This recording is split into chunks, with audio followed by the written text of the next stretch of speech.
This lecture is on the muscular system, and we're going to start with just a broad introduction. There are 6 main functions of the muscular system. One is to stabilize the joints.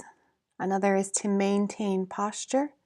It also is important for producing movement, stabilizing body position. I don't know what happened to 4 there. Producing heat, and now we'll put 4 up there, moving substances in the body. So those are the 6 main functions of the muscular system. There are 4 characteristics of muscle tissue, meaning 4 things that it does. One is contractility, and that is the ability to shorten and thicken with force. Another is excitability, and that is the ability to respond to a stimulus. Another is extensionability, that's the ability to stretch. And finally, elasticity, the ability to return to the original shape after contraction. As I've mentioned before, there are 3 types of muscular tissue. Those are skeletal, smooth, and cardiac. The 2 main differentiators between them is if the muscle is under voluntary control or not, and if the muscle has striations. Skeletal muscle is both under voluntary control and also has little striations, which are lines that occur almost equidistant along the muscle. Neither smooth nor cardiac muscle has those striations. Both smooth and cardiac muscle also are not under voluntary control, so we call them involuntary. Skeletal muscle also helps to move the body. It has many nuclei in it, and they're along the side, that they are peripheral, meaning they're on the side of the cell. They have more of a cylinder type shape, and they are found attached to bones. Smooth muscle, on the other hand, functions to compress tubes and ducts. It has a single centralized nucleus. It's got more of a spindle-type cell shape, and it's found on hollow organs and glands. Cardiac muscle is responsible for the contraction of the heart. It also has a single centralized nucleus, but its shape is more of a branch shape, and it is found in the heart. Here are 3 pictures, a little bit more in detail of the 3 different types of muscle tissue. You can see the smooth muscle under involuntary control found in lining organs. The cardiac muscle in the heart also under involuntary control. And then the skeletal muscle with the striations, which is voluntary control, meaning you can control it. There are 2 types of muscle contractions. Isotonic muscle contraction involve movement where the muscle shortens, allowing the joint to move and movement to occur, and that's the important part, is that movement occurs. There's 2 phases of isotonic muscle contraction. One is the concentric phase, where the muscle is shortening, and the other is eccentric phase, where the muscle is lengthening. Examples would be push-ups, squats, lifting weights, sit-ups. All of those are isotonic muscle contractions that involve both concentric and eccentric phases. Isometric muscle contractions is when the muscle contracts, but it actually doesn't shorten and there is no movement. There you have muscles that are pushing or pulling against a fixed resistance. Even though there is no movement, the muscles are still working. And so an example of this would be pushing a heavy object or holding a static pose. Just to illustrate those, again, isotonic, you have movement. So if you are lifting a dumbbell, you have movement that involves concentric contraction where the muscle is shortening and eccentric contraction where the muscle is lengthening, and there is movement occurring at that joint. Isometric, however, muscle contractions, the muscle is contracting but there's no movement. So if you are pulling against a fixed string or holding a barbell or a dumbbell and not moving it, that's an example of isometric muscle contraction. Muscle fatigue is when the muscle is in a state of inability to contract further, and there's a few different things that causes muscle fatigue to occur. One is when the source of energy for the cells in the muscle, or ATP, cannot be produced fast enough for its use. Another is sort of related to that, if you don't have enough of that ATP, or the molecule that the muscle uses for energy, then it can cause stiffness in the muscle. You can also have lactic acid accumulate within the muscle, and we're going to talk a little about that in just a second. And finally, you can have an imbalance of ions in the muscle, and those ions would be calcium, sodium, or potassium, that can cause the muscle to fatigue. And when it fatigues, it's not able to contract.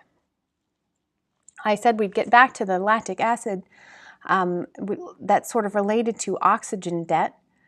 After vigorous exercise, the muscle is depleted and it has to return to its normal resting state. And in order to do that, the body needs to get more oxygen. Lactic acid is something that builds up in the muscles when there's not enough oxygen around. And when it does so, it causes soreness within the muscle. And so after the muscle is depleted, that lactic acid that has built up needs to be converted into something that's less harmful.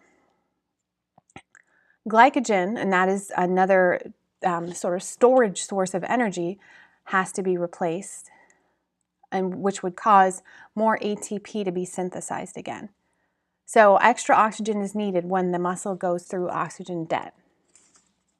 Finally, just another thing that I find interesting about muscles is about 40% of the energy that's released by skeletal muscle is actually useful as work, meaning movement and things like that. But the rest, and that's 60% of the energy that's used by skeletal muscle, is actually given off by heat.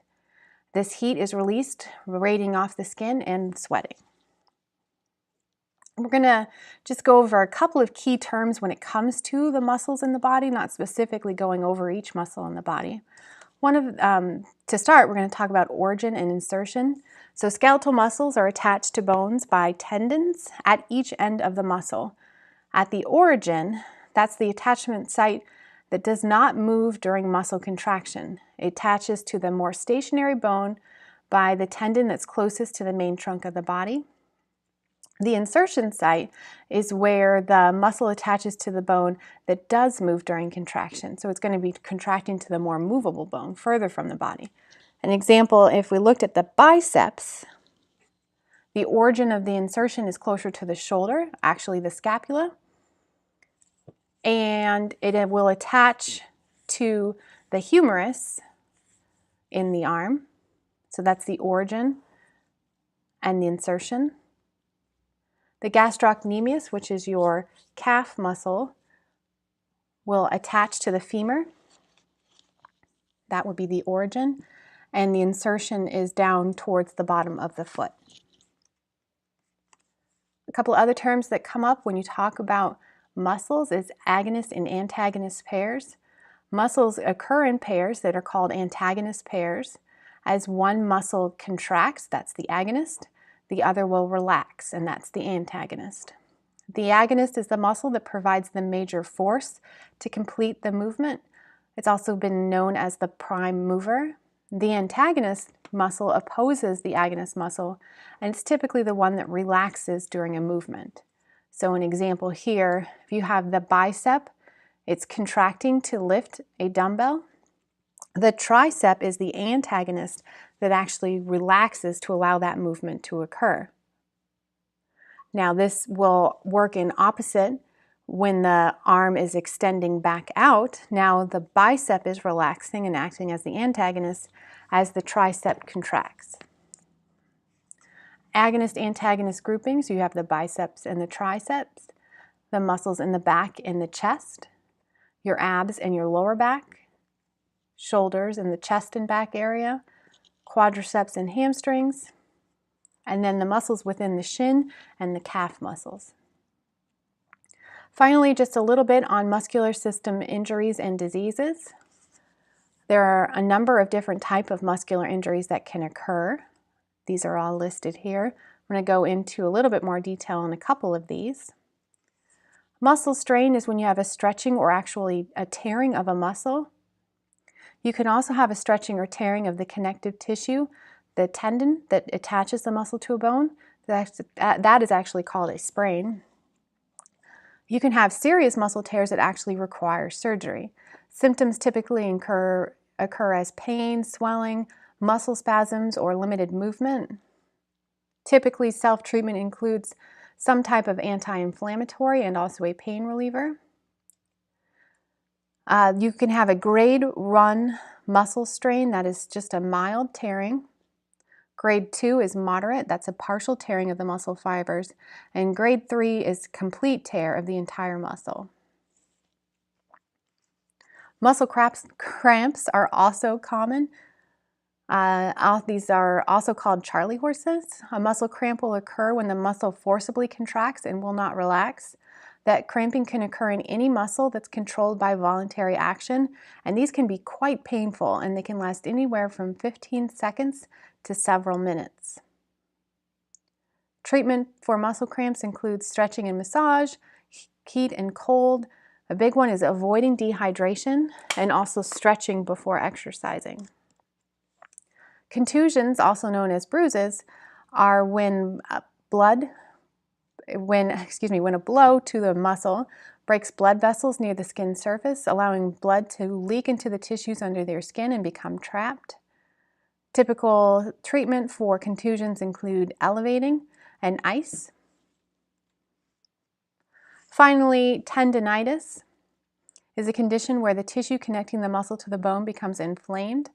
Typically, that's felt as pain at the site of the tendon.